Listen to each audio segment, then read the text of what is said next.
सभी मित्रों का एक बार पुनः स्वागत है एक कंप्लीट क्लास में। आज की हमारी टॉपिक है बीटीसी प्रश्न पत्र द्वितीय वर्ष तृतीय सेमेस्टर 2018 में जो एग्जाम हुआ था उसी से संबंधित गणित शिक्षण के बारे में आज हम अपनी इस टॉपिक में चर्चा करेंगे।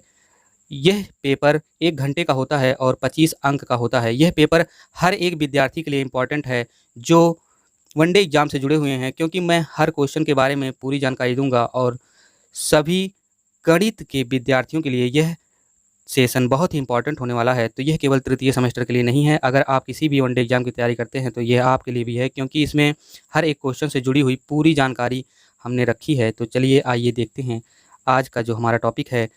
तो स्टार्ट होता है आज का हमारा टॉपिक बहुविकल्पीय प्रश्नों से, जिसमें पहला क्वेश्चन है x की पावर -6 भागे x की पावर -7 का मान क्या होगा। तो हम इस क्वेश्चन को पूरी चर्चा इसके बारे में तथा इससे जुड़े हुए भी जितने क्वेश्चन बन सकते हैं उनके बारे में जानकारी लेंगे। इसीलिए हम कह रहे हैं यह टॉपिक केवल तृतीय सेमेस्टर वालों के लिए नहीं, अपितु उन सभी विद्यार्थियों के लिए है जो वनडे एग्जाम की तैयारी कर रहे हैं। आप 10 मिनट वीडियो को देखिए, आप खुद जान जाएंगे कि आपके लिए यह वीडियो कितना इंपॉर्टेंट होने वाला है।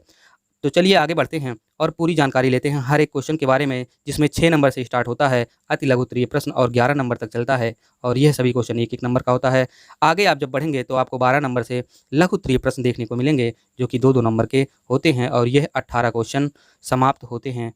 और आगे बढ़ते हैं हम और पूरी जानकारी लेते हैं आज की अपनी टॉपिक में, जो कि यूपी डीएलएड थर्ड सेमेस्टर से संबंधित है। हालांकि ये एग्जाम 2018 में हुआ था, लेकिन प्रीवियस ईयर क्वेश्चन पेपर को हमने इसलिए रखा है ताकि विद्यार्थियों को आने वाले एग्जाम में ज़्यादा से ज़्यादा मार्क्स और पेपर के बारे में आइडिया मिल सके कि उनको एग्ज़ाम देना कैसे है। तो और हमने हर एक क्वेश्चन के बारे में पूरी जानकारी रखी है, इसलिए सभी विद्यार्थियों के लिए महत्वपूर्ण होता है।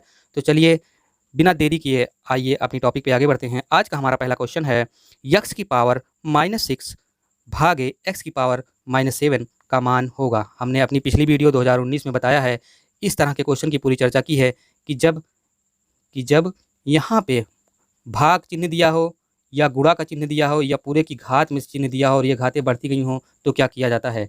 तो हम आपको बता रहे हैं फिर दोबारा इस क्वेश्चन में कि जब आधार समान हो तो ये जो घातें होती हैं यह घातें भाग में घटती हैं और गुणा में जुड़ती हैं, और घात की घात में घातें गुणा में हो जाती हैं। तो कैसे क्या होता है हम पूरी जानकारी नीचे देंगे, आप घबराइए मत, आराम से केवल वीडियो पे बने रहिए, इसकी मत करिए।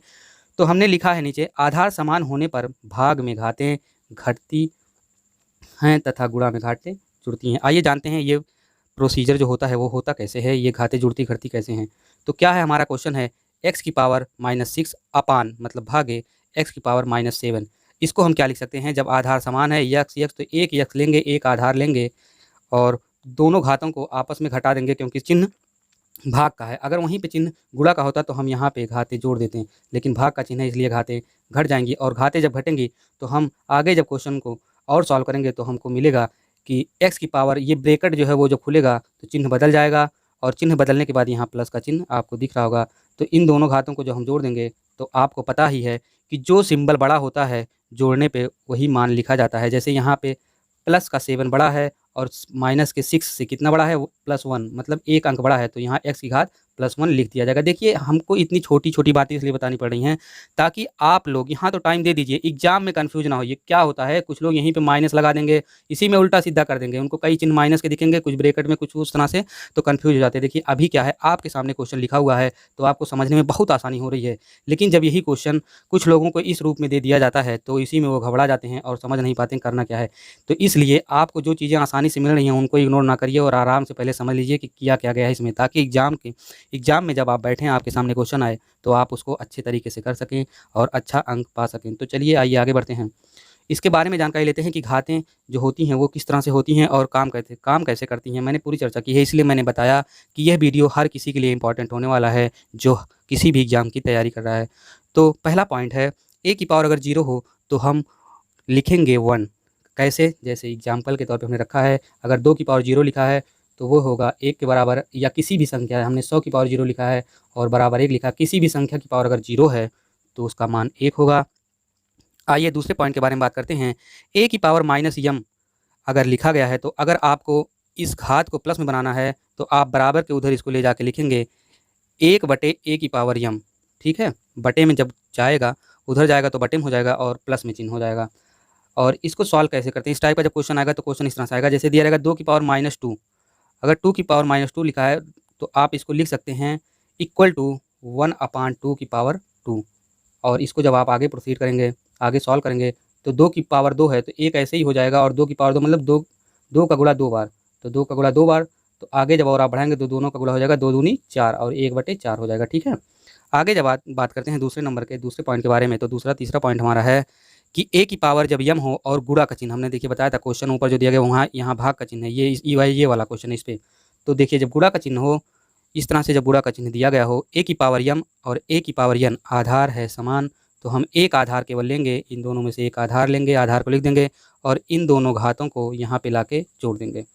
क्वेश्चन कैसे आता है? क्वेश्चन इस तरह से कुछ आता है, आपको दिया रहेगा कि 5 की पावर 2, 5 की पावर 3 को सॉल्व करिए, तो सॉल्व करने पे आपको मिलेगा कि आधार समान है, तो एक आधार उठा के लिखेंगे 5 और दोनों घातों को आपस में जोड़ देंगे। यहाँ देखिए जोड़े हैं, तो आपको प्राप्त होगा 5 की घात 5।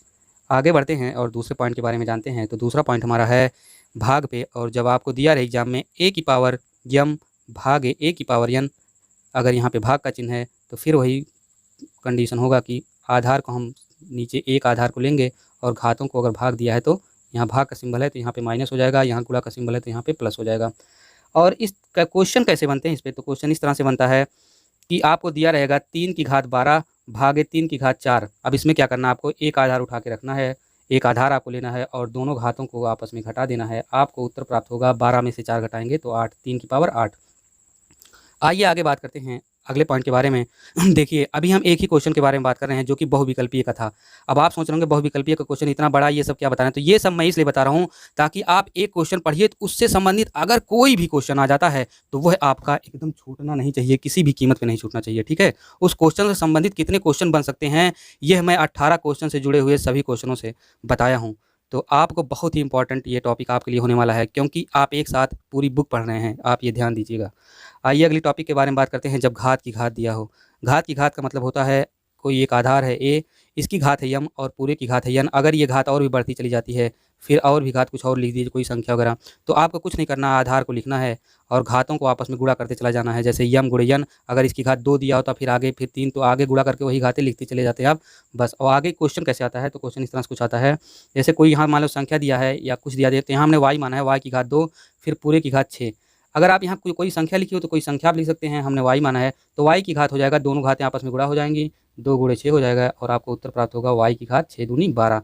ठीक है, आगे बढ़ते हैं और जानते हैं कि अगर घात में घातें दी हों तो क्या किया जाता है। तो एक आधार ए है और इसकी घात है यम अपान, मतलब यम बटे यन, भाग में घातें हैं, तो भाग में घातें होती हैं तो क्या होता है, ये थोड़ा आप समझिएगा आराम से। इसमें क्या होता है, आप इसको लिखेंगे करड़ी में यन, यहाँ पे आप यन लिखेंगे और मतलब जो नीचे संख्या रहेगी, ये देखिए भाग में क्या होता है, ऊपर अंश होता है और नीचे हर होता है, तो हर है यन, तो पहले आप हर लिखेंगे, इसके बाद करड़ी लगाएंगे, फिर वही जो घात है आधार को लिखेंगे, फिर घात को लिख देंगे, जो ऊपर घात है अंश को लिख देंगे। ठीक है, समझ गए होंगे उम्मीद करते हैं। या तो फिर आप एक तरीके से वो लिख सकते हैं, करणी में आप हर को लिखेंगे, जो नीचे वाला होता है जैसे यम अपान यन, तो आप यन लिखें करणी में, और फिर आधार को पहले यन लिखें, इसके बाद करणी में ए लिखें और पूरी की घात यम हो जाएगा। ठीक है, अंश। आगे बात करते हैं क्वेश्चन कैसे आता है। तो क्वेश्चन इस तरह से कुछ आता है कि 125 की घात 2/3 अगर दिया गया है तो इसको जब सॉल्व करेंगे तो करणी में 3 हो जाएगा। आप क्वेश्चन को देख के समझ जा रहे होंगे कि आपको करना क्या है। करणी में 3 हो जाएगा और 3 हो जाएगा, इसके बाद करणी में 125 हो जाएगा, पूरी की घात 2 हो जाएगा। जब आप इसको सॉल्व करेंगे 125 को इसको पूरा, तो आपको प्राप्त होगा, आप एक तरीके से इसको इस तरह से भी लिख सकते हैं, तो इस तरह से हमने इस लिख के सॉल्व कराया है। तो 3 रूट 125 की घात 2, तो ये हो जाएगा 5 की घात 2 और आपको प्राप्त होगा ये करणी जब आप हटाएंगे तो 5 आपको मिलेगा और ये घात आके इस पे हो जाएगा। देखिए अब हम आपको बता रहे हैं कि इसको आप हटाएंगे तो 5 कैसे आया, तो 5 इस तरह से आया कुछ कि इसका जब घनमूल आप निकालेंगे, घनमूल निकालना हम दूसरी वीडियो में बताएंगे, तो 125 का घनमूल जो होगा वह 5 प्राप्त होगा। ठीक है, बात समझिएगा, आप इस स्क्वायर को भूल जाइए, इतने का मान जो होता है वो केवल 5 होगा, क्योंकि आप जब 125 का घनमूल निकालेंगे तो वह 5 होगा और फिर बाद में हम स्क्वायर लगाएंगे उस पर, तो हमको उत्तर 25 प्राप्त हो जाएगा। आइए आगे बात करते हैं क्वेश्चन नंबर 2 के बारे में अपने। हमारा क्वेश्चन हालांकि 10 मिनट का लगभग हो गया होगा, क्वेश्चन नंबर 1 ही। तो क्वेश्चन नंबर 2 हमारा है यक्स की पावर यक्स की पावर 2, क्या पढ़ देते हैं हम, यक्स की पावर 2 -4 अपान एक्स की पावर +2 और है। तो जब हम इसको सॉल्व करेंगे तो एक्स की पावर 2 माइनस 2 की घात 2, अब देखिए 2 की घात 2, हमने 4 को लिखा है 2 की घात 2, मतलब आप 4 को लिख सकते हैं 2 गुणे 2 और इसी को आप लिख सकते हैं बराबर 2 की घात 2 भी। तो इसी 4 को हमने 2 की घात 2 के रूप में परिवर्तित किया है। अब आपको बता दें हमने ऐसा क्यों किया है। हमने इसलिए किया है ताकि हमको यह एक सीरीज़ के रूप में प्राप्त हो। अब ये एक फ़ार्मूला बन जाता है और वो फ़ार्मूला आपको हमने पिछली वाली वीडियो 2019 वाली वीडियो में कराया है कि ये हो जाएगा ए स्क्वायर माइनस बी स्क्वायर का फ़ार्मूला, जो कि होता है a plus B A minus B. अब यहाँ ए है एक्स स्क्वायर और बी है 2 की घात 2।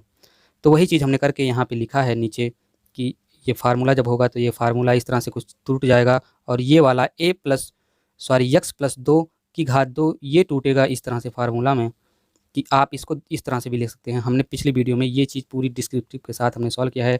तो एक्स प्लस 2 और एक्स प्लस 2 ए प्लस बी स्क्वायर को आप इस तरह से भी लिख सकते हैं और इसको आप जो चेंज किए हैं ये लिखे हैं a square minus b square से। ठीक है, ये दोनों के बारे में हमने अपनी पिछली वीडियो में बताया है। तो आप उस वीडियो को ज़रूर जाके देखें। अगर उसको देखेंगे तो आपको अन्य चीज़ों को समझने में आसानी होगी। और क्या होगा आगे जब प्रोसीड करेंगे तो ये दोनों सेम है तो कट जाएगा और ये पूरा आपको इतना प्राप्त हो जाएगा। यही होगा सबसे न्यूनतम रूप। उसको सॉल्व करने के बाद क्वेश्चन को पूछा है न्यूनतम परिणाम। आइए जानकारी लेते हैं कैसे क्या होता है, जो सूत्र होता है उस कैसे परिवर्तित होता है। तो ए प्लस बी का स्क्वायर मतलब ए प्लस बी पूरे का होल स्क्वायर होता है a square plus 2ab plus b square. आप इसको ध्यान दीजिए हर एक एग्ज़ाम में और इस तरह के आने वाले क्वेश्चन में आपको ये सब याद रखना ज़रूरी है, तभी आप समझ पाएंगे। जैसे आप ऊपर वाले क्वेश्चन में आप देखेंगे हमने तोड़ने के बाद काई से डायरेक्ट उठा के रख दिया था। तो ए प्लस बी और यहाँ पे देखिए कुछ नहीं दिख रहा, तो यहाँ पे हमेशा गुणा का चिन्ह होता है। जहाँ कुछ नहीं दिखता दो अगर ब्रैकेट लगा है तो दोनों के बीच में, तो क्या होता है कि फिर वहाँ गुणा का चिन्ह होता है। तो आइए बात करते हैं दूसरे पॉइंट के बारे में। दूसरा पॉइंट है ए प्लस बी, फिर दूसरे ब्रैकेट में ए प्लस बी, इसको बराबर आप लिख सकते हैं a square plus 2ab plus b square ये होता है। और ए प्लस बी का होल स्क्वायर को आप लिख सकते हैं ए प्लस बी 2 बार। ठीक है, आगे बात करते हैं।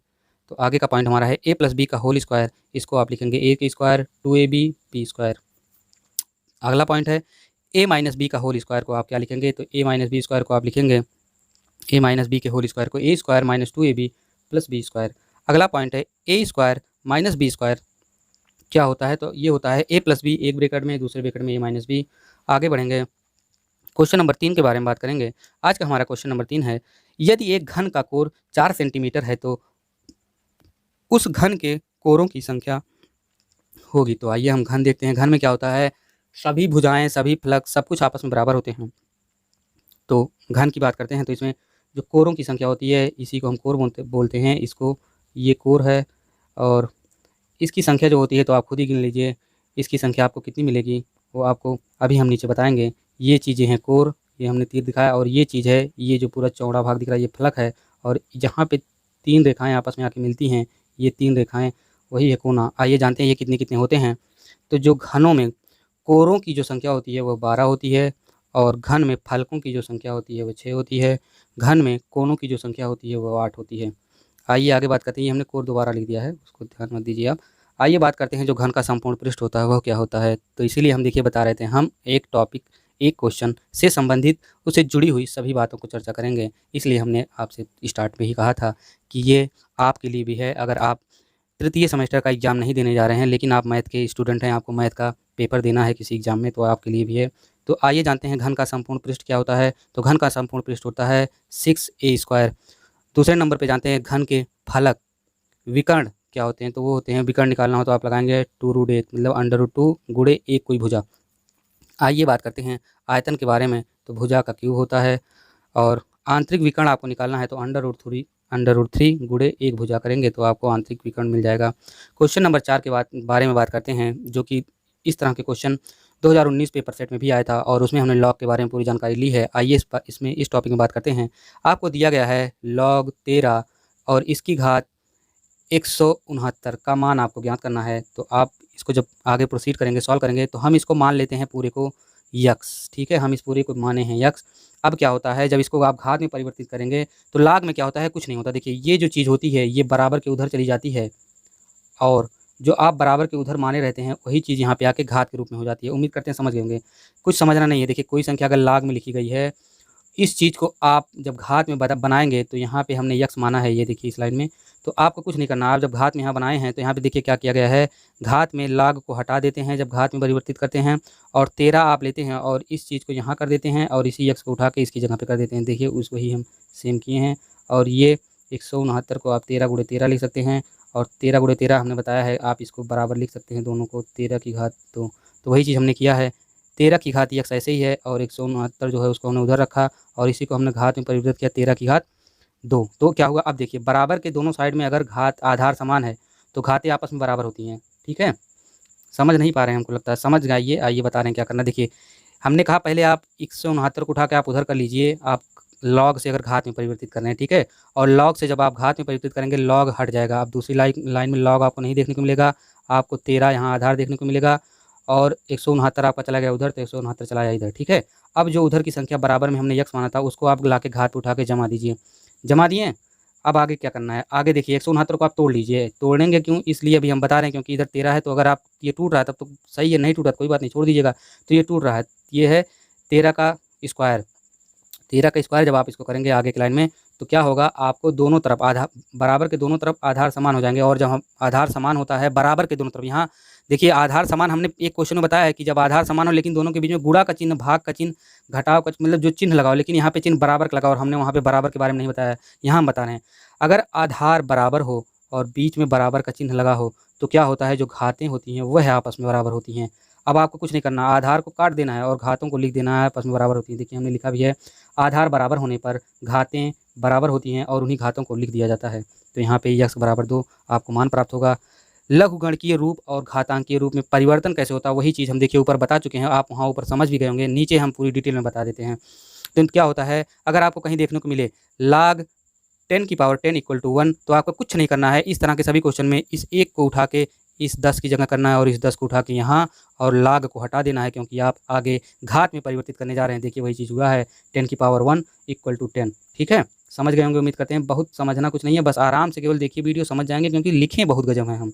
अगर अच्छा लगे, इतना मेहनत किए आप लोगों को, कि जो हम लिखे हैं आपको अच्छा लग रहा हो तो प्लीज़ कमेंट जरूर करिएगा यार, कुछ तो लिख दीजिएगा, क्योंकि मेहनत की है आप लोगों के लिए कि आप लोग अच्छे से आप समझ सकें, तो इसलिए बहुत ही आराम तरीके से हमने नोट बनाया है।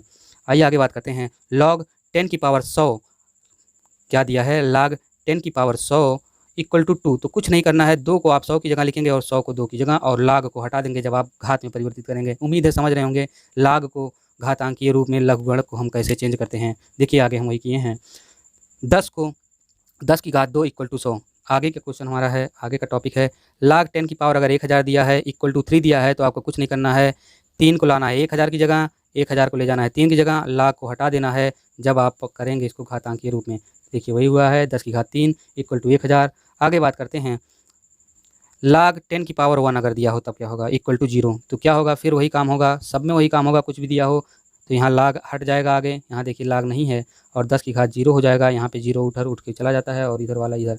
सेम प्रोसीजर आगे होता है, log 10 की पावर 0.01 अगर दिया हो तो ये बराबर -2 होता है, और इसको आप परिवर्तित करेंगे, -2 इधर चला जाएगा, 0.01 उधर चला जाएगा। ठीक है, देखिए ये चीज़ें इतनी होती हैं इसलिए हमने लिखा है, ना कि है ये क्वेश्चन है, ये चीज़ें होती हैं। 10 की पावर 100 इक्वल टू 2 होता है लॉग में, log 10 की पावर 1000 बराबर 3, ये चीज़ें होती हैं। ठीक है, ये आप ध्यान दीजिएगा, ये चीज़ें जो है ये नियम है log का, और ये फार्मूला एक तरीके से भी समझ लीजिए, इसका मान जो होता है वो इतना होता है। अगर आपको कहीं मिल जाए log 10 की पावर 1 इक्वल टू, तो वो होगा 0 के, और इसको आप घातांक के रूप में अगर लिखना हो तो आप लिखेंगे 10 की पावर 0 इक्वल टू 1। ये चीज़ें होती हैं। ठीक है, ये मैंने एग्जाम्पल के तौर पर नहीं रखा है। आइए बात करते हैं लघुगणक के नियम के बारे में। तो लघुगणक का नियम क्या कहता है, लघुगणक का नियम कहता है कि log a की पावर m गुणे n अगर दिया हो तो आप उसको लिखेंगे log a की power m plus log a की पावर n। दूसरे नंबर पे log a की पावर m अपान n अगर दिया हो, ये गुणा में है ये भाग में है, तो क्या लिखेंगे, तो आप माइनस में लिखेंगे log a की power m minus log a की पावर n। तीसरे नंबर पे है log a की पावर m और पूरे की पावर n, ये देखिए घात की घात में है, तो इसको आप लिखेंगे n log a m। अगर आप नहीं समझ पा रहे हैं चीज़ों को तो आप उसको नोट डाउन करिए वीडियो को रोक के, और आराम से देखेंगे केवल, तब भी समझ जाएंगे। और लेक्चर तो सुन ही रहे हैं आप, हम तो आराम से एक एक टॉपिक एक एक पॉइंट को एक्सप्लेन कर दे रहे हैं। आगे बात करते हैं चौथे पॉइंट की। तो चौथे पॉइंट में दिया है log a की पावर a इक्वल टू 1, ये log a की पावर a इक्वल टू 1 होगा, ऊपर ही हम बताएं, और log a की पावर 1 अगर है तो ये 0 होगा, और log a की पावर अगर 0 कहीं दिया है तो वो होगा इनफाइनाइट। आइए आगे बात करें log और उसके मान के बारे में। देखिए 1 अगर कहीं दिया है, जैसे यहाँ देखिए 1 दिया था, ये a की पावर 1, log a की पावर 1, तो यहाँ 1 दिया है तो वो 0 होगा। देखिए वही कह रहा है, log 1 अगर दिया है, log किसी आधार की घात 1 दिया है तो वो 0 होगा, इसी मान की चर्चा हम करते हैं। 2 दिया हो तो 0.30 और 10 होगा, ठीक है। ये मान होता है, इसको आप थोड़ा याद भी कर सकते हैं, देख भी सकते हैं। और log 3 का मान होता है 0.4771, log 4 का मान होता है 0.6020, log 5 का मान होता है 0.6989, log 6 का मान होता है 0.7781 और log 7 का मान होता है 0.8450। यह काम देता है कब, जब थोड़ा बड़ा क्वेश्चन लॉग का आ जाता है तो वहाँ यह मान रखना पड़ता है आपको।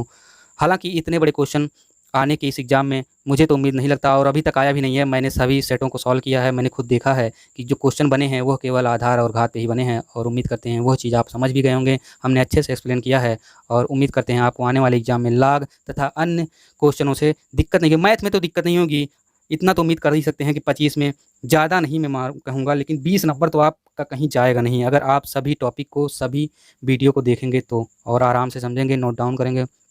आइए आगे की टॉपिक है हमारी अति लघुत्तरीय, जो कि 6 नंबर से स्टार्ट होता है, और यह क्वेश्चन भी एक ही नंबर का होता है, लेकिन हम पूरी चर्चा करेंगे। तो क्वेश्चन हमारा है, यदि 5 की घात 3 बराबर 125 हो तो इसका लघुगणक रूप ज्ञात कीजिए। तो क्या होता है लघुगणक रूप, आपको हम बताए हैं क्या करना है। लघुगणक रूप देखिए, ये घात रूप में है, लघुगणक रूप में आपको कुछ नहीं करना है। बराबर लॉग आप हटा रहे थे, यहाँ लॉग लिखेंगे, पहले लॉग लिखेंगे, आधार 5 है 5 लिखेंगे, और बराबर के उधर वाली चीज़ ला के यहाँ पे लिख देंगे, और फिर इक्वल टू घात वाली चीज़ उधर 3 लिख देंगे। वही चीज़ हमने किया है। जब आप घात वाली गुणक मतलब गुणांक रूप को जब लघुगणक रूप में बदलेंगे तो इस तरह से कुछ लिखेंगे, आप लॉग लिखेंगे, आधार 5 मान, इसके बाद इक्वल टू घात लिखेंगे, ये जो घात और ये मान यहाँ पे लिख देंगे, तो आपको प्राप्त होगा log 5 की घात 125। हमने कहा था ये चीज़ इधर आ जाती है, ये चीज़ घात वाली उधर इक्वल टू 3। समझ गए होंगे, ये पूरी चर्चा ऊपर कर चुके हैं, क्या वही चीज़ बार बार बताएं। आइए बता भी देते हैं, हमने बताया भी है फिर से, ताकि आपको दिक्कत ना हो समझने में। तो लघुगणकीय रूप में जब परिवर्तन करते हैं घातांकीय रूप और घातांकीय रूप से, तो क्या होता है log 10 की पावर 10 इक्वल टू 1, ठीक है। इसको जब हम घातांकीय रूप में परिवर्तित करेंगे तो हम क्या लिखेंगे, log को नहीं लिखेंगे, ठीक है। हमने देखिए log को काट दिया है, इसको हम लिखेंगे 10 की पावर 1 इक्वल टू 10, मतलब 10 उधर चला जाएगा, 1 इधर चला जाएगा। वही देखिए हुआ है, 1 यहाँ है, 10 उधर चला गया है। देखिए कलर में भी चेंज किया है, पूरा कलर में चेंज कर दिया हमने। आधार रेड में है, आधार बचा है, ये हरे में है, हरा वाला उधर गया है, ये काला वाला इधर चला है, काले कलर का जो 1 है। तो देखिए सब मेंशन किए अच्छे तरीके से। और कहें हम लिखे भी हैं नहीं प्रयोग होगा, मतलब लाग का प्रयोग नहीं होगा आप जब घातांकीय रूप में लाग से परिवर्तन करेंगे, मतलब लघुगणकीय रूप से परिवर्तन करेंगे। आइए अर्धवृत्त में स्थित कोणों का मान जानते हैं, क्या क्या कैसे होता है। क्वेश्चन नंबर 5 है। तो अर्धवृत्त में स्थित कोण का मान जो होता है वो है 90 अंश होता है, और अर्धवृत्त का क्षेत्रफल क्या होता है, वह होता है 1/2 पाई आर स्क्वायर।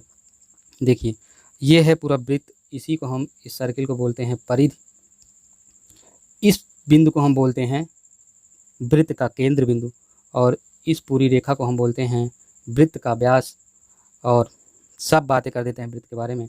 और इतनी रेखा को जो केवल केंद्र बिंदु को मिलाती है, इसको बोलते हैं वृत्त का त्रिज्या। और ठीक है, और दूसरे नंबर पे अगर यहाँ कहीं कोई रेखा मिल रही है केंद्र बिंदु से हट के और दोनों पॉइंटों को मिला रही है, तो इसको बोलते हैं हम वृत्त की जीवा, ठीक है। तो यही सब चीज़ें होती हैं। और वृत्त की परिधि के कोई एक पार्ट, छोटा सा पार्ट, इसको हम बोलते हैं वृत्त का चाप। ये सब क्वेश्चन पूछे जाते हैं एग्जाम वगैरह तक, मतलब सभी एग्जाम लगभग छोटी छोटी चीज़ें पूछ ली जाती हैं वृत्त के बारे में।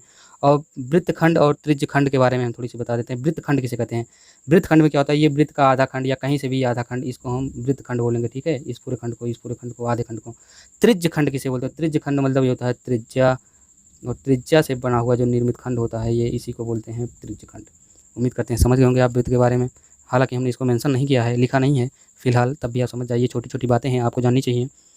आइए बात करते हैं अर्धवृत्त का जो क्षेत्रफल होता है वो क्या होता है। देखिए ये सब चीज़ें बहुत ही छोटी हैं, लेकिन फिर भी हमने मेंशन किया है, इसलिए किया है ताकि आपको चीज़ें रिपीट होती हैं। मैथ में क्या होता है, जब चीज़ें रिपीट होती हैं तो वो आपको अस्थाई मेमोरी में आपके चला जाता है, और चीज़ें अस्थायित्व हो जाती हैं। जब उस तरह की कुछ बातें कोई आपके सामने प्रस्तुत करता है तो चीज़ें फटाक से आपके दिमाग में वापस आ जाती हैं, और आपको याद आ जाती हैं, और आप उसको अच्छे तरीके से कर सकते हैं। इसलिए छोटी छोटी चीज़ों को भी इग्नोर ना करिए, उसको सीखते रहिए, रिसाइकिल करते रहिए।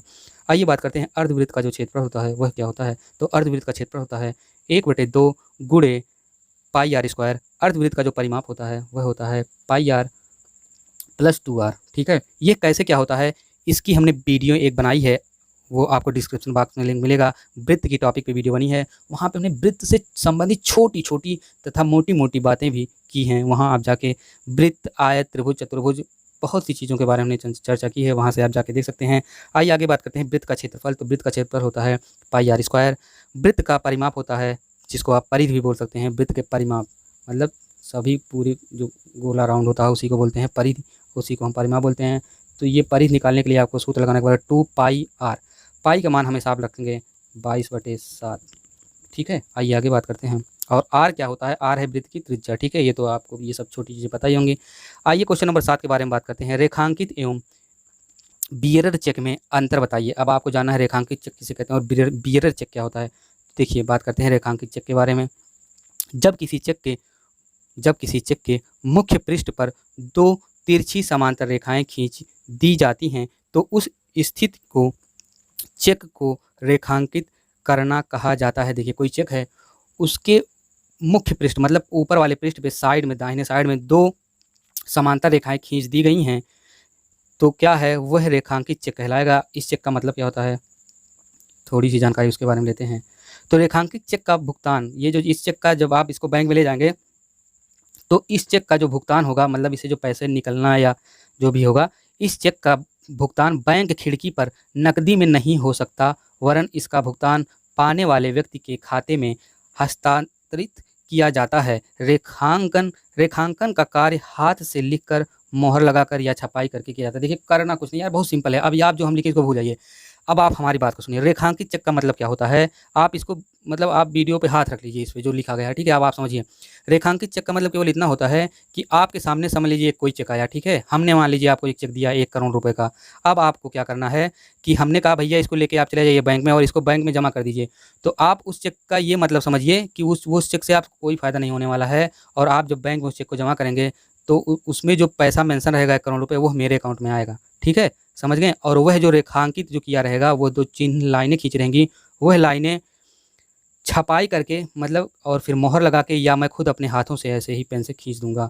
तो इसका मतलब ये होता है कि रेखांकित चेक का मतलब केवल यही होता है कि कोई ऐसा चेक जिसका भुगतान खाता धारक मतलब जिसका उसमें खाता, जिसका अकाउंट नंबर डाला गया है उसी के अकाउंट में पैसा चला जाएगा। ठीक है, और बियरर चेक के बारे में आइए जानकारी लेते हैं। तो पहले लिखित रूप में लेते हैं, फिर अभी मैं पूरा एक्सप्लेन कर दूंगा बियरर चेक होता क्या है।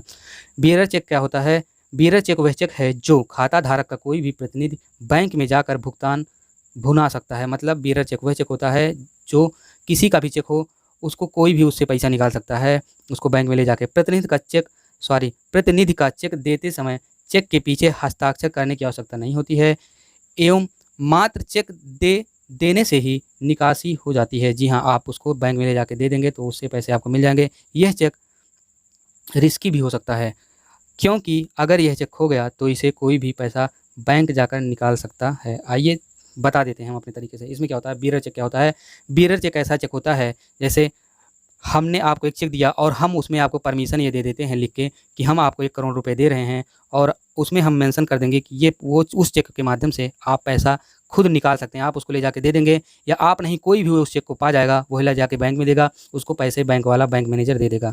उसमें क्या होता है, पीछे जो सिग्नेचर वगैरह की करना रहता है वो सब नहीं करना रहता। उसमें जो काम होता है सब आगे होता है, फ्रंट में होता है। आप उसको ले जाके बैंक में दीजिए, बैंक वाला पैसा देगा। अगर कहीं खो गया, जो पाएगा वो ले जाके बैंक में जमा करेगा, उसको कुछ नहीं करना, उसको पैसे मिल जाएंगे। वही होता है बियरर चेक।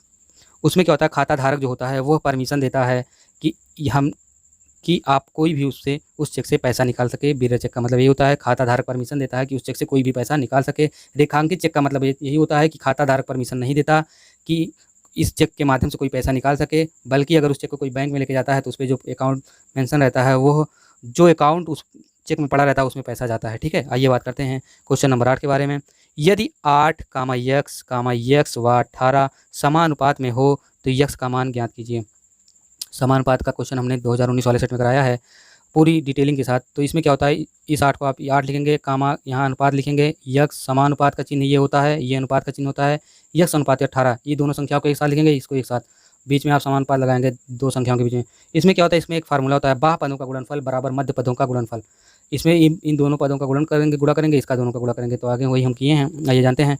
तो बाह्य पदों का जब आप गुणा करेंगे तो 18 × 8 144 प्राप्त होगा, यक्स × यक्स स्क्वायर प्राप्त होगा। यक्स स्क्वायर इक्वल टू हो जाएगा 144 और यक्स इक्वल टू हो जाएगा 12। अब यक्स स्क्वायर मतलब 2 यक्स, यक्स × यक्स और बराबर 12 × 12। इन दोनों का मान इसको गुणा करेंगे तो एक्स स्क्वायर बराबर होगा 12 गुणे 12 करेंगे तो 144। समझ गए होंगे क्या किया गया है। आइए बात करते हैं क्वेश्चन नंबर 9 के बारे में। एक वृत्त पर दिए हुए बिंदु से स्पर्श रेखा खींचिए। कोई वृत्त लीजिए, उस पर कोई बिंदु लीजिए और उससे स्पर्श रेखा खींचिए। यह क्वेश्चन हर एग्जाम में आया है। देखिए ये बहुत इंपॉर्टेंट है बीटीसी वालों के लिए। यह क्वेश्चन मैं देख रहा हूँ, मैं सारे सेट मैं जितने सेट हल कर रहा हूँ यह क्वेश्चन सब सेट में दिया गया है। मस्त है यार, इसको समझ लीजिए अच्छा। तो आराम से आपको क्या करना है, इसमें कुछ नहीं करना। देखिए मैं समझा दे रहा हूँ। आप कोई एक त्रिज्या, मतलब कोई भी त्रिज्या का माप का एक क्या है, गोला प्रकार में एक दूरी लीजिए। ठीक है, आप दूरी लिए। अब आप एक बिंदु लीजिए, कोई एक बिंदु मानिए हो, वहाँ से कोई जो आप निश्चित दूरी लिए उसी दूरी से आप एक वृत्त खींचिए। खींच दिए भैया वृत्त। अब आपको क्या करना है, कोई एक परिधि, ये वृत्त की परिधि है, आप इस परिधि पे कहीं भी पूरी वृत्त में कहीं भी परिधि पर आप क्या करिए कि एक बिंदु ले लीजिए। ठीक है, अब क्या करना है आपको, एक बिंदु हमने यहाँ पे लिया है ए, ये बिंदु हमने ए ले लिया। अब आपको क्या करना है, आप बिंदु ए लिए, अब बिंदु ए और ओ के बीच में आप गोला प्रकार में आधे से अधिक दूरी लीजिए। ये देखिए हमने आधे से अधिक दूरी ये देखिए लिया है। आधे से अधिक दूरी ये हो नहीं रहा है ओ और ए के बीच में, आधे से अधिक दूरी लेके प्रकार का नोक यहाँ ए पॉइंट पे रखिए और यहीं से इसको इसे घुमा दीजिए। ये बन गया। अब क्या करना है, आप वही दूरियाँ जितनी लिए आप उसी को रहने दीजिए, उसको रखिए इस पॉइंट पे, इससे लीजिए यहाँ काट, फिर इस पॉइंट पे रख के इसको दीजिए यहाँ काट। समझ गए होंगे क्या करना। अब इस पॉइंट पे रख के उसी के सामने, मतलब यहाँ कहीं काटिए, ये रेखा भी नहीं खींचे, और फिर यहाँ से रख के काटिए इधर, ऐसे यहाँ से रख के काटिए और यहाँ से रख के काटिए, तो यहाँ जहाँ कटेगा उसी को आपस में इसे दोनों को मिला लीजिए। यही हो गया पूरा वृत्त का स्पर्श। यहाँ देखिए स्पर्श कर रहा है ये बिंदु पर। अब इसी को आपको लिख देना है कि आपने कैसे कैसे क्या किया है। तो चलिए हम लिखे हैं, उसको बता देते हैं। समझ गए होंगे, उम्मीद करते हैं क्या बताए हैं। आइए हम लिखे हैं, उसके माध्यम से जान लीजिए। एक वृत्त खींचा जिसका केंद्र ओ है, एक निश्चित दूरी लेकर, एक मानक दूरी लेकर, गोला प्रकार में एक निश्चित दूरी लेकर एक बिंदु ओ मानकर कहीं एक जगह एक वृत्त खींचा और जिसका केंद्र हमने ओ बना दिया। वृत्त की परिधि पर एक बिंदु लिया जो ए है। अब बिंदु ओ तथा ए को मिलाया जो वृत्त की त्रिज्या ओ ए होगी। देखिए हम सब वही ऊपर जो बताएं वही सब है, आप नीचे पढ़ लीजिए, बहुत बड़े में लिख दिया गया है क्योंकि ये रचना लिखना जरूरी होता है। ये 2 नंबर का क्वेश्चन होता है, 2 या 1 नंबर का जो भी होता है, रचना लिखना पड़ता है आपको। बिंदु ए से प्रकार की सहायता से ओ ए आधी दूरी से अधिक लेकर चाप लगाया, हमने बताया ऊपर। अब जिस बिंदु से चाप लगाना शुरू करते हैं उसी बिंदु से उसी चाप पर पुनः उसी चाप का चाप लगाते हैं, मतलब वही जो पहले बड़ा चाप लगाते फिर उसी छोटा छोटा चाप दो, फिर उन्हीं चापों से एक एक चाप, वही पूरा बताएं जैसे ऊपर बताया। तो आसानी था, इसमें थोड़ा बड़ा। आप वीडियो को रोकिएगा, देखिए पढ़ लीजिएगा अगर नहीं समझ में आएगा। ठीक है, पढ़ेंगे नहीं वीडियो नहीं तो हो जाएगा लंबा। हम उत्तर बता दिए हैं कि कैसे क्या किया गया है। आइए क्वेश्चन नंबर 10 के बारे में बात करते हैं। समुच्चय ए बराबर 2, 3, 5 और सॉरी हाँ सही पढ़े हैं, बी बराबर 5, 7, 3 हो तो ए माइनस बी को ज्ञात कीजिए। देखिए इस वीडियो में इस क्वेश्चन में ए माइनस बी पूछा है। इसके पहले वाले में आपसे पूछा था ए और इस तरह का जो सिंबल होता है वो यूनियन का होता है, बी वो 19 वाले पेपर सेट में किए हैं, जाके उसको जरूर देखिएगा, बहुत इंपॉर्टेंट है यार, वो हर एक के लिए इंपॉर्टेंट है। ठीक है, तो उसमें ए यूनियन बी पूछा था और उसमें हमने ए इंटरसेक्शन बी के बारे में, इसको इंटरसेक्शन पढ़ते हैं, इसके बारे में भी बताया, समुच्चय से जुड़ी सारी बातें। तो ए इक्वल टू 2, 3, 5 और बी इक्वल टू 5, 7, 3। तो ए माइनस बी क्या होता है, जब ए माइनस बी आप करेंगे तो आपको प्राप्त होगा ए माइनस बी इक्वल टू 2। ठीक है, और आगे बात करते हैं। देखिए इसमें क्या होता है, ए माइनस बी का मतलब होता है जो ए में हो लेकिन बी में ना हो। ए में से बी घटा रहे हैं आप, तो ए में जो हो, देखिए बी में क्या है, 5 है, 5 है, 3 है, 3 है। अब बी में 7 है, ए में 2 है, तो हम ए वाला लेंगे जो ए में बचा हो। ठीक है, समझ गए होंगे क्या कह रहे हैं हम, ए माइनस बी करने पे। लेकिन सेम प्रोसीजर, अगर बी माइनस ए अगर आपको दे दिया गया गलती से, तो उसमें आप 7 को लेंगे, B minus A equal to आप 7 रखेंगे, ना कि 2 को काट देंगे। समझ गए होंगे उम्मीद करते हैं। आइए बात करते हैं। यदि ए और बी के बीच समुच्चय का अंतर ज्ञात करना हो तो ए माइनस बी ज्ञात करने के लिए उन अवयवों में लिखेंगे जो ए में है परंतु बी में नहीं है। ठीक है, समझ गए, वही हम बताए हैं। आइए बात करते हैं क्वेश्चन नंबर 11 के बारे में। क्वेश्चन नंबर 11 हमारा क्या कह रहा है, देख के थोड़ा बड़ा आपको लग रहा है लेकिन है बहुत आसान। ये कह रहा है भैया कि आपको दिया गया है -12/7 गुणे -14/27 ब्रैकेट में, और फिर माइनस का चिन्ह यहाँ लगाया है, यहाँ कोई चिन्ह अगर नहीं रहे तो यहाँ गुणा हो जाएगा, लेकिन यहाँ माइनस का चिन्ह लगाया ऑलरेडी। और फिर दूसरे ब्रैकेट में दिया है -8/45 गुणे 9/16। सरल करें इसको, आपको सरल करके छोटा रूप बनाना है। तो आप इसको जब सरल करेंगे तो -12/7 और गुणे -14/27, आप जब इसको काटेंगे तो क्या होगा, यहाँ आप इसको यहाँ आप जो 9 से काटे 2 से, ये 7 के 7 और 7 दूनी 14 हो गया, और 4 तिहाई 12 हो गया, और यहाँ 9 त्रिक 27 हो गया। ठीक है, ये 9 त्रिक 27 और 4 तिहाई 12 काट दिए आप। फिर माइनस का चिन्ह लगाएं दूसरे ब्रैकेट में, -8/45 गुणे 9/16, इसको आप काटिए। 8 एकम 8, 8 दूनी 16, 5 9 45, सॉरी 5 9 45 है, 9 कम 9 और 9 पचे 45, आप काट पीट दिए तो आपको क्या प्राप्त होगा काटे पीटे तो यहाँ 4 बचा है, यहाँ 2 बचा है, यहाँ 9 बचा है।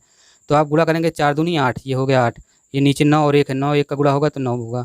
फिर माइनस यहाँ 1 1 बचा है तो 1 1 का गुणा 1 हो जाएगा, और यहाँ 5 बचा है 2 बचा है, आपस में गुणा करेंगे तो ये 10 हो जाएगा। ठीक है, और जब इसको आप आगे बढ़ाएंगे तो क्या होगा, ये होगा तिर्यक गुणा भैया। तिर्यक गुणा मतलब 10 का गुणा 8 में होगा तो 10 8 80 हो जाएगा, और 9 का गुणा 1 में होगा तो 9 1 कम 9 हो जाएगा। प्लस देखिए माइनस का चिन्ह लगाया, लेकिन ब्रेकेट खुलेगा तो चिन्ह परिवर्तित हो जाएगा और प्लस हो जाएगा।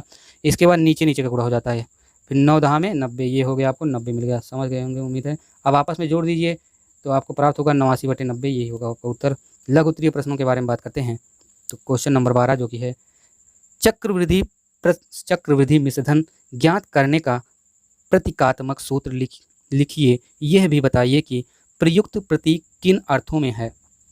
भैया चक्रवृद्धि ब्याज का केवल फार्मूला पूछा है, और चक्रवृद्धि ब्याज से संबंधित क्वेश्चन और पूरी जानकारी के बारे में हम क्वेश्चन पेपर सेट नंबर 2019 वाले में करवाए हैं। आइए इसमें केवल फार्मूले के बारे में जानकारी लेते हैं। तो चक्रवृद्धि ब्याज निकालने का जो फार्मूला तो वो होता है A = P ब्रैकेट में 1 + R/100 और T की जगह आप n भी लिख सकते हैं।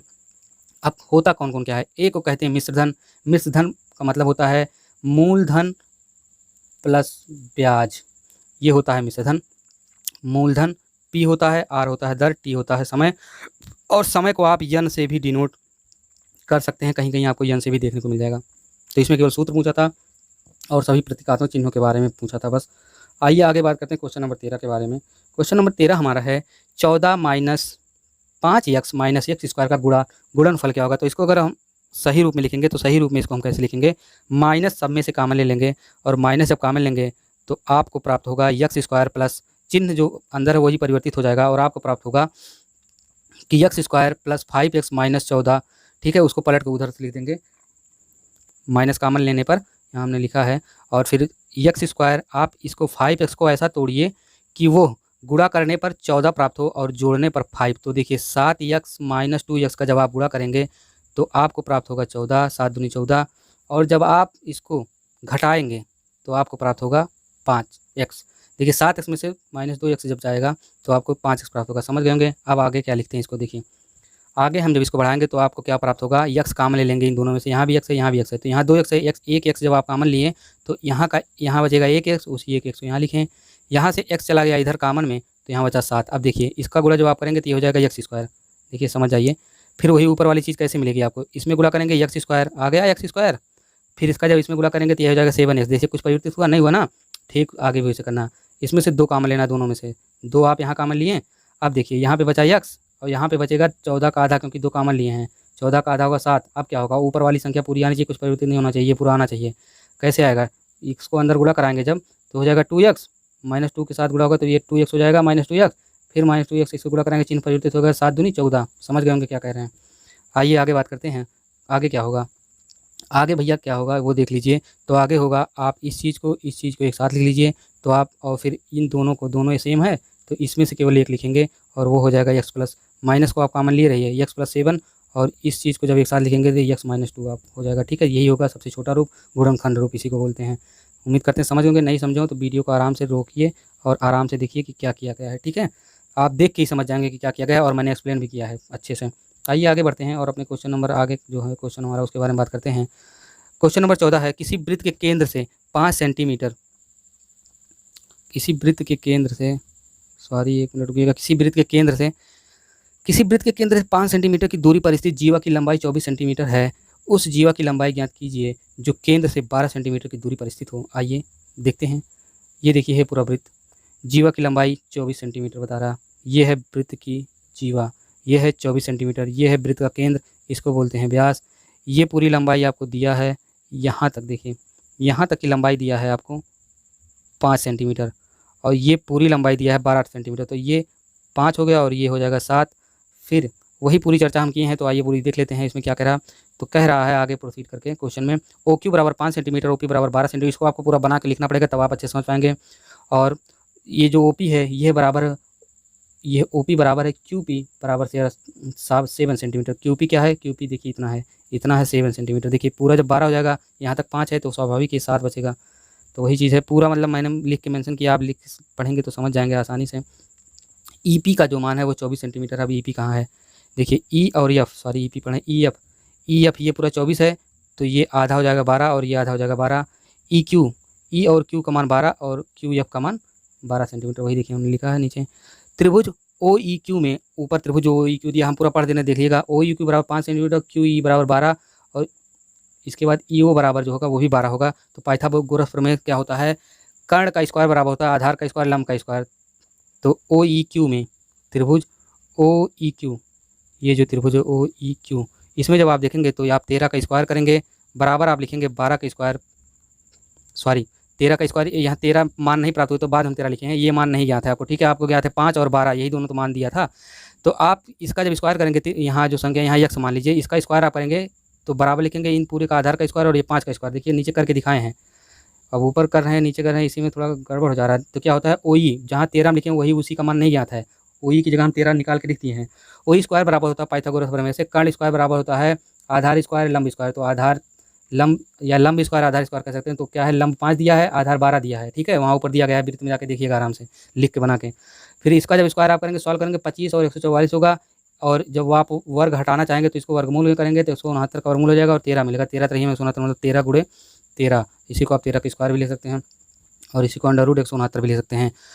ओ सी पी, दूसरा त्रिभुज है ओ सी पी, उसके बारे में हम बात किए हैं। देखिए दूसरा त्रिभुज ओ सी पी जो है ओ, इसके बाद त्रिभुज ओ से सी आइए फिर पी, ये पूरे त्रिभुज के बारे में आपकी बात कर रहे हैं। और इसके पहले हम बात किए थे इस त्रिभुज के ओ ई, इसके बारे में, इसमें आपको 5 दिया गया था और ये 12, ये जो 12 दिया है 13 हम निकाले हैं। अब इस त्रिभुज में हम बात कर रहे हैं तो इसमें हम क्या करेंगे, इसमें हम बात कर रहे हैं ओ सी पी के बारे में। इसमें आपको क्या क्या दिया गया, देखिए आपको सी पी नहीं ज्ञात है, लेकिन आपको क्या चीज़ ज्ञात है, आपको ये ओ सी ज्ञात है। ओ सी क्या है, वृत्त की त्रिज्या, त्रिज्या ये आप निकाल चुके हैं। केंद्र बिंदु से परिधि पर कहीं भी अगर कोई चीज टच हो जाती है वो त्रिज्या होती है वृत्त की, और सभी त्रिज्याएं आपस में बराबर होती हैं, ये हम आपको बता दें। तो अगर ये 13 एक बार आप यहाँ निकाल चुके हैं तो ये भी 13 होगा, और ये आपको 12 दिया गया है, पहले से हम बताए थे आपको, यहाँ तक 5 था, यहाँ तक 7 था, ठीक है। ये क्वेश्चन बताया गया आपको निकालना है, आपको क्या निकालना है, सी पी। सी पी नहीं दिया गया, आइए सी पी निकालते हैं। आगे सी पी के बारे में बात करते हैं। ओ सी पी में आपको निकालना है सी पी, ठीक है। तो ओ सी बराबर, सॉरी ओ ई बराबर ओ सी, त्रिज्या है 13 सेंटीमीटर, हमने आपको पहले बताया। O C square equal to होता है O P square plus P C square, ठीक है।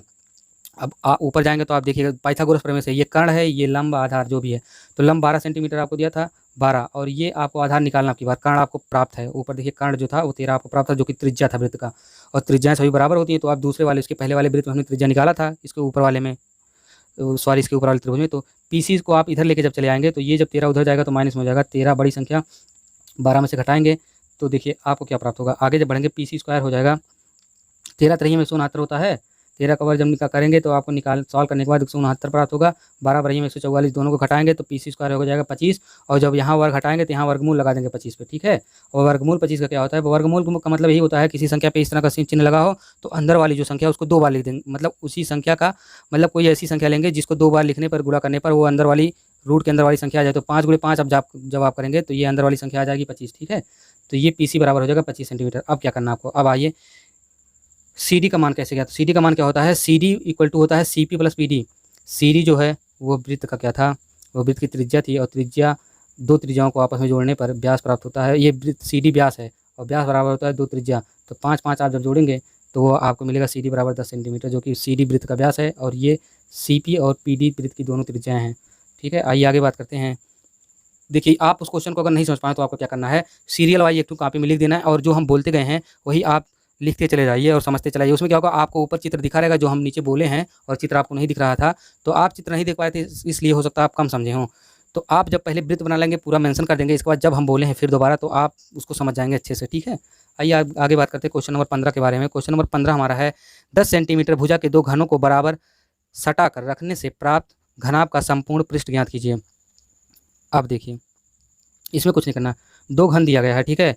इनका जो आधार है ये जो ये है नीचे वाली, ये 10 सेंटीमीटर है, ये 10 सेंटीमीटर, ये 10, ये 10, ये 10, सब 10 है। आपको क्या करना है, जब इसको दोनों को मिलाएंगे तो पता है क्या होता है, इसमें देखिए इसकी लंबाई नहीं बदलेगी, इसकी मोटाई नहीं, इसकी जो है ये चीज़ नहीं बदलेगा, ये चीज़ नहीं बदलेगा, आपको पता है वो सेम रहेगा। इसका केवल जो ये चीज़ है लंबाई वाला, ये पोर्शन बढ़ जाएगा। तो यही पोर्शन के बारे में हम बात कर रहे हैं। देखिए ये मोटाई है, ये लंबाई, यही केवल बढ़ेगा। हम कहते हैं इसके जो नीचे वाला ये वाला एरिया जो होता है ये वाला, ये भी नहीं बढ़ेगा, वो भी आधारवा नीचवा सेम रहेगा। तो ये बढ़ा है नीचे, तो इसके बारे में बात करते हैं। घन की जो लंबाई होती है वह 10-10 जुड़ जाएगा और 20 सेंटीमीटर हो जाएगा। चौड़ाई 10 ही रहेगा और ऊंचाई भी, देखिए चौड़ाई कहाँ बढ़ेगी, चौड़ाई तो वही रहेगा ना। आप जब कोई घन लेंगे, कोई चीज टुकड़ा लिए, ईंट लीजिए, उसी के ऊपर ईंट लीजिए, तो क्या होगा, ऊंचाई उसकी बढ़ेगी। ऊंचाई मतलब लंबाई, सॉरी, ईंट जब लेंगे आप उसको, मतलब इसे पलट के जब रखेंगे तो उसकी लंबाई जो होगी, आप ऊंचाई भी उसको उल्टा बोल सकते हैं। तो एक चीज़ बढ़ेगा, ठीक है। लंबाई अगर आप बढ़ाएंगे तो ऊंचाई नहीं बढ़ेगा, और ऊंचाई बढ़ाएंगे अगर आप ऊंचाई मान रहे बन रहा है तो लंबाई नहीं बढ़ेगा, ठीक है। तो लंबाई हम यहाँ माने हैं कि इसकी जो लंबाई है वो बढ़ रहा है। अगर इसको आप खड़ा करेंगे तो इसकी ऊंचाई हो जाएगी, इसको हम चौड़े में रखे हैं तो ये लंबाई हम मान रहे हैं इसमें। तो लंबाई हो जाएगा 20, चौड़ाई 10 ही रहेगा, ऊंचाई 10 ही रहेगा, ठीक है। आगे बात करते हैं, घन का संपूर्ण पृष्ठ क्या होता है। घन का संपूर्ण पृष्ठ होता है 2 ब्रैकेट में l b plus b h plus h l. अभी l b b h h l क्या होता है, एल होता है लंबाई, बी होता है बेस मतलब चौड़ाई, या छोटा है ऊंचाई। तो इसमें जब आप फार्मूला रखेंगे तो 2 गुणे सभी का मान जब रखेंगे, यहाँ पे दिया गया है, देखिए यहाँ पे हमने पूरा लिखा है, यल क्या है, बी क्या है, ये यल है, ये बी है, ये एच है। इसका जब मान रखेंगे तो आपको क्या प्राप्त होगा, बाहर 2 हो जाएगा, 20 गुणे 10 प्लस 10 गुणे 10 प्लस 10 गुणे 20। मान रखने के बाद देखिए यही सब मान पूरा रख दीजिए उठा के, इनका मान जो दिया गया ऊपर। तो आपको प्राप्त होगा 2 गुणे 500, ये जोड़ेंगे तो 500 हो जाएगा, और 2 गुणे 500 करेंगे तो 1000 सेंटीमीटर स्क्वायर या वर्ग सेंटीमीटर आप कह सकते हैं। क्वेश्चन नंबर 16, साधारण ब्याज की दर से 2500 रुपये का, मतलब 2500 रुपये का 2 वर्ष 6 माह का 6% वार्षिक दर से ब्याज तथा मिश्रधन ज्ञात कीजिए। तो आपको दिया है पी मूलधन बराबर 2500, समय टी बराबर 2 वर्ष 6 माह, 2 वर्ष 6 माह को आप लिख सकते हैं 2 साल 2.5 वर्ष, मतलब 2.5 वर्ष। 2 वर्ष 6 माह को आप नहीं लिख सकते 2.5 वर्ष, इसको 2.5 वर्ष लीजिए। दर है 6%। आर सूत्र लगाते हैं, सूत्र क्या होता है देखिए, सूत्र लगाते हैं, ब्याज बराबर होता है मूलधन गुणे दर गुणे समय। आपको मूलधन दिया है 2500, दर मतलब आर दिया है 6%, और समय दिया है 2.5 साल। आप 2.5 साल इकट्ठे जुड़े हैं, 6 माह 2 साल को, और बटे आप 100 कर देंगे, ठीक है। बटे 100 करेंगे तो इसको काटे पीटेंगे तो 0 0 काट देंगे तो ऊपर बचेगा 25 गुणे 6 गुणे 2.5, तो गुणा करेंगे 6 गुणे 2.5 का तो ये 15 हो जाएगा, और 25 का गुणा करेंगे तो आपको मिलेगा 375 रुपये, यही होगा ब्याज। मिश्रधन क्या होता है, मिश्रधन होता है, हम पहले भी चर्चा किए, मूलधन प्लस ब्याज। मूलधन 2500 है और ब्याज आपको मिला है 375, अभी यही देखिए मिला है। तो इसको जब आप जोड़ेंगे तो ये मिश्रधन मतलब होता है मूलधन प्लस ब्याज, आपको मिल जाएगा मिश्रधन 2875 रुपया, यही होगा उत्तर। क्वेश्चन नंबर 17 के बारे में बात करते हैं। यदि निम्नलिखित आंकड़ों का समांतर माध्य 21.5 हो तो के का मान ज्ञात कीजिए। यहाँ देखिए क्या है, पद दिया है 5, 5, 15, 25, 35, 45, बारंबारता 6, 4, 3 के 2। अब क्या है, इन दोनों, ये दोनों एक दूसरे को रिलेट करते हैं ऐसे, ये। अब इसको हम आइए बात करते हैं पूरे पद और बारंबारता के बारे में। पद क्या होता है, यक्स पद को मानते हैं, और वो 5 है, 25 है, 15 है, 35, 45। बारंबारता यह होता है, इसको जब हम निकालते हैं तो यह पूरे यक्स कर देते हैं, दोनों का आपस में गुणा 30, 25 3 75, 15 चौका 60, 35 के हो जाएगा, गुणा होगा 45 दूनी 90, गुणा कर दिए आप क्या करना, आपको समांतर माध्य का सूत्र होता है सिग्मा एफ एक्स, मतलब यह पूरे यक्स, यही जो अपन आप उधर निकाले हैं, upon sigma N. Sigma N मतलब होता है संख्या। अब संख्या कितनी है, संख्या आपको दिया है क्वेश्चन 15, तो यहाँ पे सिग्मा एफ एक्स हो जाएगा 255। आप पूरा जोड़ेंगे इसको तो क्या होता है, इसमें इसके साथ देखिए के जुड़ा है तो के नहीं जुड़ेगा, और ये पूरा जुड़ जाएगा, और ये 90। तो देखिए किसी संख्या के साथ 4 अचर संख्याएं आपस में नहीं जुड़ती, तो क्या होता है कि 255 ये हो जाएगा, प्लस 35 के अलग से, और 15 प्लस के ये अलग से जुड़ जाएगा, ठीक है।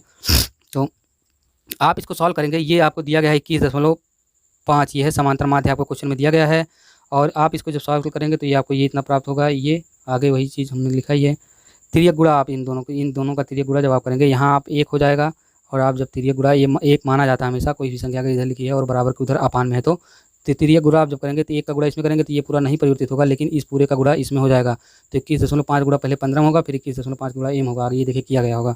तिर्यक गुणा करने पे क्या होगा, 21.15 का गुणा पहले 21.5 गुणा पहले 15 में, फिर से 21.5 का गुणा के में, तो के में जब करेंगे तो इतना, फिर जब 15 में करेंगे तो इतना, और ये 1 से गुणा हुआ तो ये परिवर्तित नहीं होगा। आइए आगे बढ़ते हैं, और जब गुणा आप करेंगे तो आपको प्राप्त होगा, इधर 35 के है, इसको उठा के हम इधर लिखेंगे, के को एक साथ कर लेंगे, और 21.5 के यहाँ रहने देंगे, और इसको उधर, ये जो संख्या है संख्या को उधर उठा के उधर ले जाएंगे।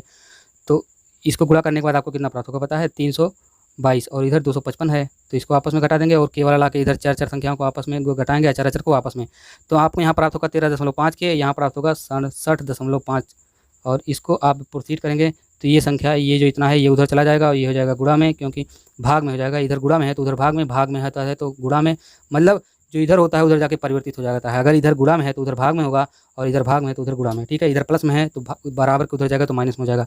सेम वही हुआ है, तो यहाँ के केवल बचेगा, ये गया उधर तो भाग में हुआ, तो यहाँ पे 67.5 ऐसे ही रहेगा, नीचे यहाँ भाग में ये 13.5 हो जाएगा। इसको जब आप काटेंगे तो 5 बार जाएगा और के बराबर 5 आ जाएगा।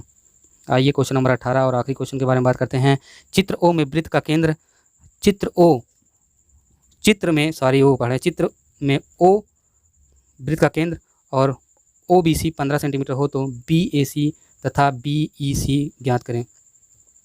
देखिए ये चित्र है, अब आपको इसको चित्र बनाना पड़ेगा तभी आप समझ पाएंगे, क्योंकि नीचे हम कुछ बात करेंगे चित्र दिखेगा नहीं।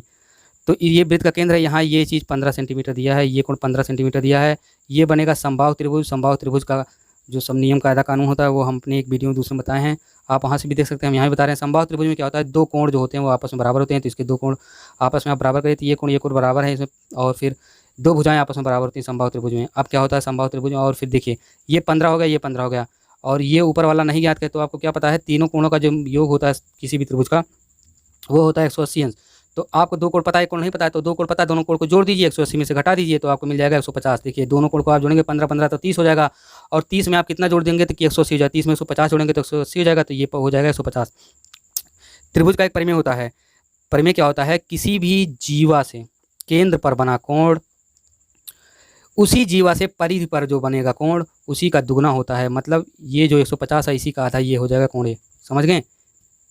समझने का मतलब ये है किसी भी जीवा से, वृत्त के अंदर जो किसी भी जीवा से केंद्र पर जो बना कोण होगा उसी का आधा होगा, अब हम दूसरे तरीके से बता रहे हैं, उसी का आधा क्या होगा, परिधि पर बना कोण। अब ये कोण आधा होगा इस कोण का, या आप दूना भी कह सकते हैं कि केंद्र पर बना कोण दूना है परिधि पर बने कोण से, या आप उसको आधा बोल सकते हैं अपने तरीके से। तो देखिए हम पूरा मेंशन किए, ऊपर समझा भी दिए हैं, अब नीचे पूरा हल किए हैं। तो हल देख लीजिए, दिया है वही चीज़ बोलेंगे, अब चित्र आप बनाएंगे तो समझ पाएंगे, लेकिन हम ऊपर चित्र में समझा दिए। दिया है ओ बी सी बराबर 15 सेंटीमीटर, ओ सी बी बराबर 15 सेंटीमीटर, ये होता है। मतलब दोनों, क्योंकि ये चीज़ हम अपने तरीके से अपनी तरफ से लिखे हैं, दिया एक ही है। क्यों लिखे हैं? क्योंकि हम बताए हैं समबाहु त्रिभुज में दो कोण बराबर होते हैं, तो दो कोण जो एक इधर एक इधर दोनों 15 हो जाएंगे, ऊपर बड़ा कोण इसलिए वो बराबर नहीं होगा, और दो भुजाएं बराबर होती हैं। अब आपको ज्ञात करना है बी ए सी और बी ई सी। तो इसके बाद क्या होगा, आगे बढ़ेंगे तो आपको दिया गया, आपको मिलेगा कि बी ओ बराबर ओ सी, ये त्रिज्या है, ठीक है, और त्रिज्या है और समबाहु त्रिभुज की भुजा है, ये दोनों भुजाएं आपस में बराबर होंगी उस परिमेय से, और त्रिज्या से भी बराबर हो रही हैं। त्रिभुज बी ओ सी, चित्र आपके सामने होगा तो आप समझ पाएंगे, चित्र चला गया ऊपर, वहाँ हम समझा दिए पूरा क्वेश्चन। त्रिभुज बी ओ सी में कोण ओ बी सी बराबर 15 सेंटीमीटर, चूँकि ओ बी बराबर ओ सी समबाहु त्रिभुज की भुजा होने पर दोनों कोण बराबर होते हैं, इसलिए कोण ओ बी सी बराबर हो जाएगा कोण ओ सी बी 15 सेंटीमीटर, दोनों कोण हम बताए हैं। और आगे बढ़ेंगे तो आपको मिलेगा त्रिभुज ओ बी सी में तीनों कोणों का योग जो होगा 180। देखिए हम आपको बता नहीं रहे थे, तीनों कोण जोड़ेंगे 15 जोड़ दीजिए 30 होगा, और 180 में से जब घटाएंगे वही चीज़ है, 180 में से आप दोनों कोण को घटाएं, देखिए कोण ए कोण बी कोण सी को आप घटाएं यहाँ पे, तो यही आपको घटाने के बाद यहाँ हम लिखें परिमेय होता है।